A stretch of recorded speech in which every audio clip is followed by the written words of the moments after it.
the previous modules, you've learned about opioid use disorder, or OUD, the science of medications for OUD, and best practices for helping individuals on probation start MOUD and stay engaged.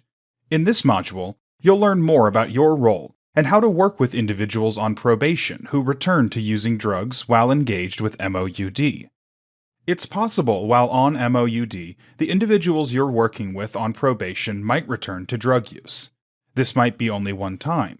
However, if the individual you're working with is frequently using drugs in addition to taking MOUD, then this is considered relapse, or the preferred term in the field, recurrence. Defining these terms is important because you might respond and use different resources when the individual returns to use once, compared to frequent and, potentially, patterned use. Importantly, this module will offer suggestions on how to intervene when the individual returns to use once, called reoccurrence, but also offers suggestions when return to frequent use, called recurrence, is a concern. Substance use disorder is a chronic disease, like type 2 diabetes or hypertension. When folks with these diseases do not exercise, take their medications, and avoid their favorite sugary treats, they see symptoms of their disease. Medication and diet for folks with diabetes or hypertension help control the symptoms. As you learned in Module 3, MOUD helps control the symptoms of OUD. However, because OUD is a chronic disease, there is always a chance someone might return to using substances again. Individuals go through stages of recovery, and the earliest stage of recovery can be an especially risky time for return to use. In fact, research suggests 40 to 60% of individuals will return to use within 30 days of leaving inpatient treatment, and nearly 85% of individuals will return to use at least once within the first year of completing inpatient treatment. Take a look at the additional resources for this module to learn more about the stages of recovery. Although there is always a chance of return to use, why someone returns to use varies by person. Early return to use is associated with younger age, greater opioid use prior to going to treatment, a history of injecting drugs, and not entering aftercare. How much stigma a person feels they experience or confidence in their ability to change also can predict return to use. Unemployment and financial instability can also be related to return to use. Finally, other environmental, physical, and emotional situations might trigger return to use, such as a fight with a spouse or seeing a friend use drugs. Importantly, returning to use does not mean someone is failing or has failed treatment. OUD is a chronic condition that might worsen from time to time, like hypertension, diabetes, or asthma. If return to use is happening, this is a sign treatment and current supports need to be reevaluated. Like any other chronic disease where symptoms worsen at times, a new course of action may be needed. It's true you're not with individuals on probation with whom you work 24/7. However, for those with OUD and other high needs, you connect with them at least monthly within your office or out in the field. During these connections and meetings, you should be observing for signs of return to use. This might include individuals not taking their medication as prescribed, or statements like, "Medication is a crutch, I don't need it." Individuals returning to places where they previously used drugs or hanging out with people with whom they previously used drugs. You might notice behavior changes, and the individual reporting they are no longer interested in treatment, the people that support them, or other social supports that previously helped them start MOUD and stay consistent. Severe changes to an individual's life, such as their housing stability, support networks, employment, or financial stability. These can all be factors associated with returning to use. Lastly, consistent exposure to stressful relationships and emotionally charged situations can also encourage return to use. To note, legal system involvement can be incredibly traumatic, overwhelming, and stressful.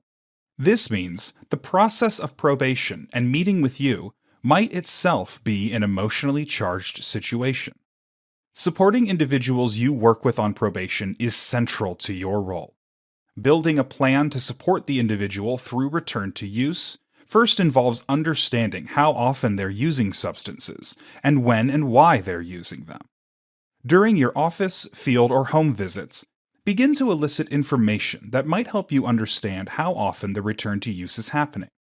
More importantly, during these connections, if they return to use or you believe return to use is happening, try to unpack with them why this is happening and what seems to trigger them to use.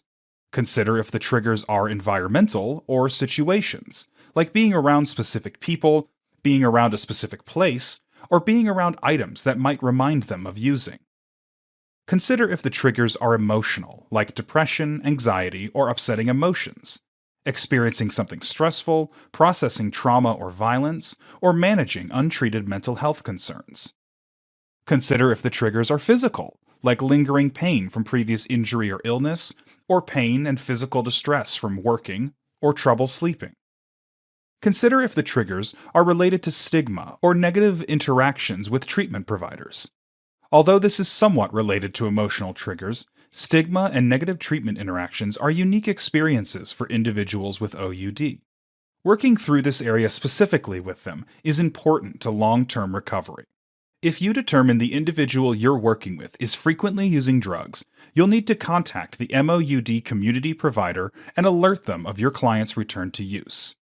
When you contact them, provide them as much background information as possible on the return to use and discuss with the community provider the potential need for a supervised detox. Get feedback from the MOUD provider about next steps for the individual. Ask the MOUD provider if you need to contact any other relevant treatment specialists involved in the person's recovery and what information you'll need to share. Consider enrolling or re-enrolling the individual in a supplemental program, such as behavioral therapy or counseling, or a program that provides peer or community supports as part of the process. Work with the person to understand what they believe is the best course of action to support their recovery journey.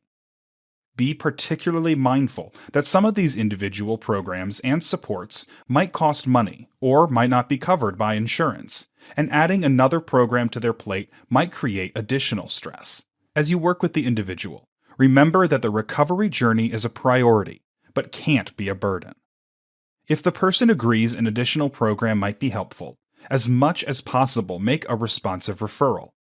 This includes considering if it's one-on-one therapy or group, virtual or in person, the languages offered, degree of gender responsivity and inclusivity, perceived racial or ethnic bias, who leads the group or therapy, and their social distance and proximity to the individuals, the cost relative to the person's financial situation. Understandably, resources might be limited to perfectly match them with a program. Be honest and realistic about what they can expect and how the program does match what they need. Before enrolling them in any program, learn more about the situations that triggered their return to use.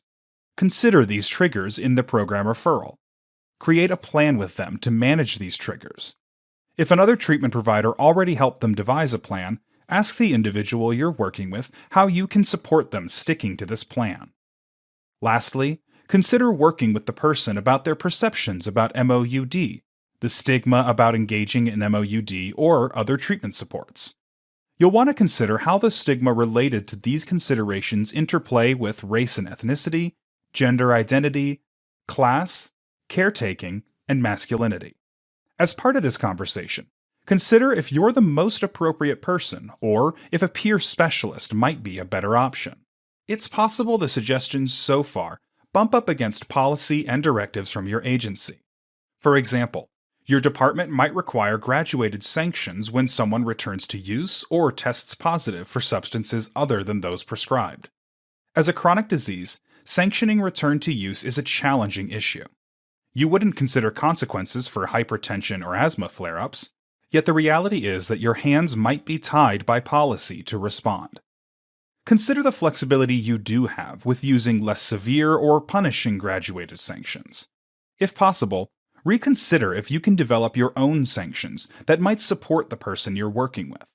This might include requiring meetings or extra meetings with peer specialists, or taking steps to enroll in a cognitive behavioral therapy program. If your agency requires formal documentation, report writing, and other forms that ultimately could be used to lead to revocation, Consider contextualizing these documents for supervisors, judges, and other courtroom actors who might eventually use the documents. Additional context could include length of time before return to use, length of time between recurrences, and additional steps taken to control triggers. This information can help to humanize the person you're working with and their return to use for the court. Your agency might also have a zero-tolerance policy for positive urinalysis tests for substances other than those prescribed. In this case, tell the MOUD provider and other support specialists about your suspicions of return to use. As part of these conversations, explain that your agency has a zero-tolerance policy for illicit drug use and that any violation leads to a person going back to jail. Explain that this policy means it is not in the best interest of the individual on probation for you to know about their return to use, or to help them navigate it. This context can help the person get the help they need without putting you in a tough spot to report their return to use to the court. As the legal system continues to evolve and integrate what we know about OUD as a chronic disease, you'll likely see some agency policies change to support this approach. In the meantime, there are lots of opportunities to work within your agency's current boundaries to provide people the help they need to manage their OUD as a chronic disease.